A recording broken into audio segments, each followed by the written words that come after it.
El precio del petróleo se está disparando en los mercados internacionales. Sin embargo, el barril de petróleo específicamente ruso se está vendiendo en esos mercados a un descuento histórico. Las compañías privadas de Occidente no quieren comprar petróleo ruso. ¿Pero por qué no quieren comprarlo? ¿Y cuáles serán las consecuencias de este embargo privado contra el petróleo ruso? ¿Estaremos asfixiando las finanzas del Kremlin o en cambio nos estaremos pegando un tiro económico en el pie? Veámoslo. Rusia es el segundo mayor productor de petróleo en todo el mundo, de manera que la venta de petróleo constituye, evidentemente, una de las principales fuentes de ingresos de esta economía. Las exportaciones rusas son exportaciones fundamentalmente de energía y dentro de la energía fundamentalmente de petróleo. Por eso, desde los gobiernos europeos y sobre todo desde el gobierno estadounidense, cada vez más se está barajando la posibilidad de sancionar económicamente a Rusia con un embargo a las compras del petróleo producido en Rusia. Si las economías europeas, si la economía estadounidense dejan de comprar petróleo ruso, se nos dice, entonces los ingresos del Kremlin caerán de manera muy notable y no obtendrá los recursos económicos para seguir financiando la guerra, la invasión de Ucrania. Veremos si en algún momento estas sanciones contra la compra de petróleo ruso en Europa o en Estados Unidos terminan verdaderamente materializándose. Sin embargo, antes incluso de que los gobiernos hayan decretado ningún embargo sobre la importación de petróleo ruso, cada vez son más los agentes económicos que en Europa y en Estados Unidos están dejando de comprar voluntariamente el petróleo a Rusia. Prestad atención al siguiente gráfico. El siguiente gráfico muestra la diferencia de precio entre el barril de petróleo Brent y el barril de petróleo ruso. Actualmente, el barril de petróleo ruso se vende con un descuento de $23 en relación con el barril de petróleo Brent. Y eso es algo que nunca había ocurrido en la historia. Lo normal es que ambos barriles de petróleo coticen más o menos al mismo precio. Para entender adecuadamente este gráfico, recordemos que cuando hablamos de que el precio del petróleo sube, en realidad estamos hablando del precio de un tipo particular de petróleo.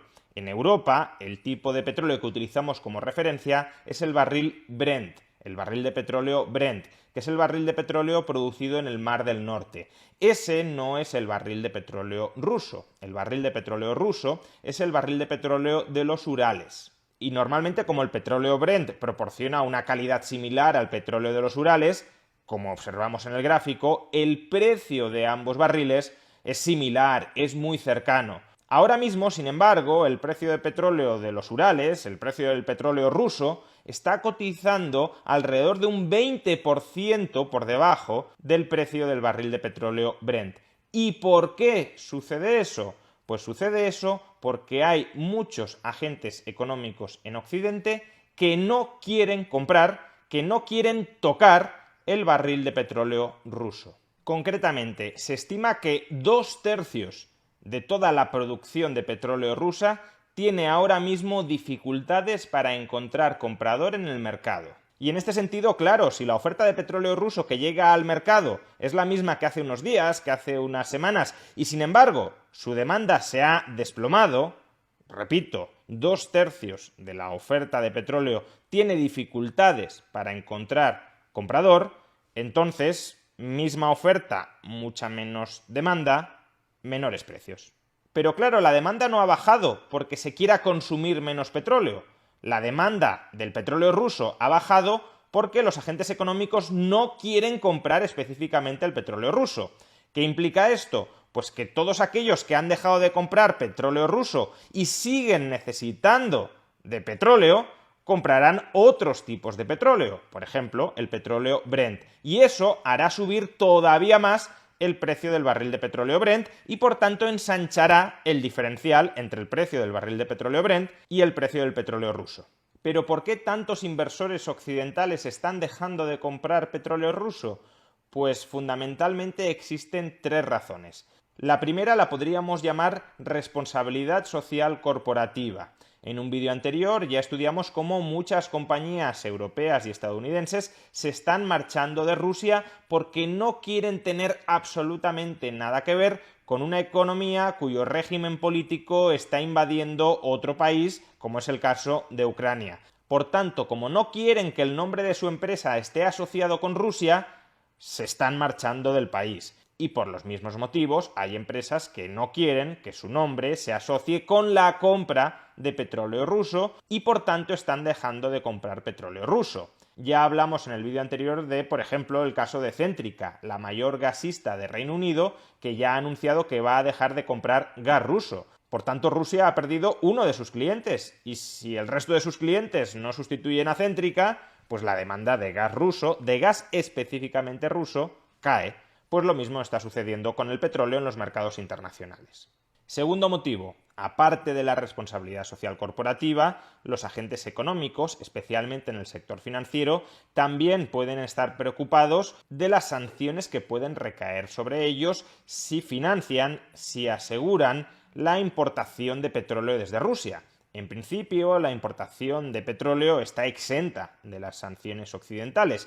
Sin embargo, existe una clara incertidumbre regulatoria de que en el futuro también se sancionen las importaciones de energía. De manera que si tienes algún tipo de posición financiera abierta en financiar o asegurar la importación de petróleo, pues en ese momento podrías terminar siendo sancionado. Asimismo, y dado que en general el sistema financiero ruso se ha convertido en un sistema financiero tóxico desde un punto de vista de las sanciones, muchas entidades financieras europeas o estadounidenses también pueden haber optado por dejar de relacionarse en absoluto con él para no cometer, aunque sea por error, alguna ilegalidad que pueda terminar sancionándolos. Y claro, si los bancos occidentales no están financiando o no están asegurando la importación de petróleo, pues los compradores occidentales no tienen medios para pagar y para comprar, por tanto, ese petróleo.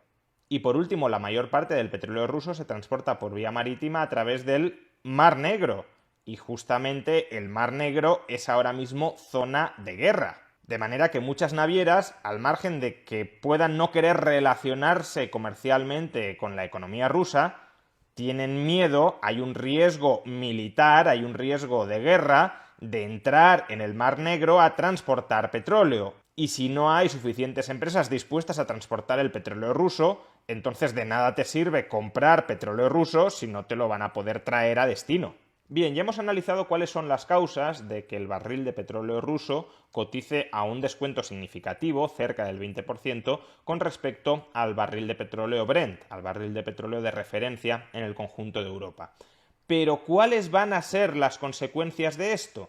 De entrada, que Rusia tenga problemas para vender todo su petróleo no significa que no lo esté vendiendo.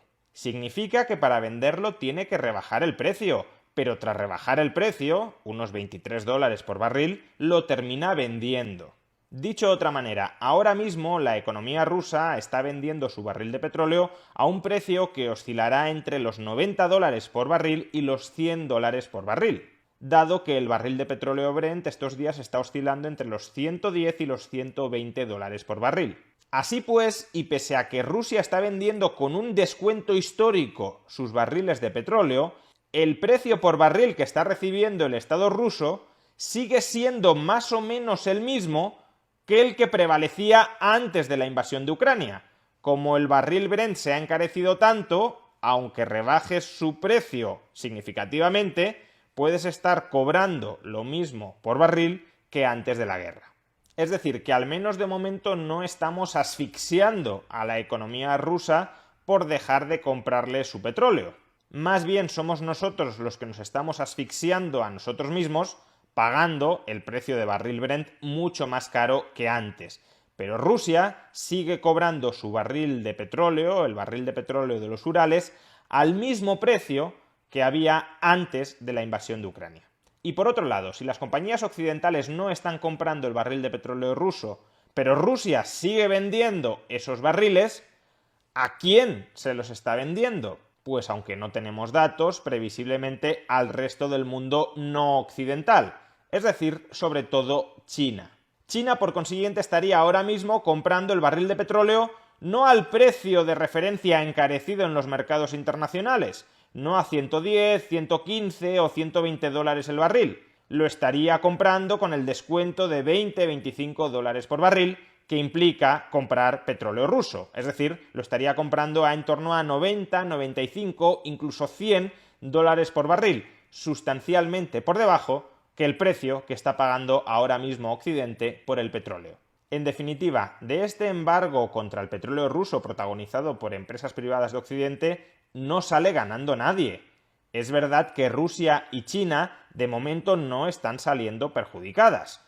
Rusia vende el petróleo al mismo precio que antes de la guerra y China compra el petróleo, o al menos gran parte del petróleo, al mismo precio que antes de la guerra. Por tanto, no es que Rusia cobre más que antes y China pague menos que antes. No salen ganando ni como vendedores ni como compradores, pero no salen perdiendo. Y quien incuestionablemente sí sale perdiendo, al menos de momento, por este embargo privado contra el petróleo ruso, son las economías occidentales. Somos Europa y Estados Unidos.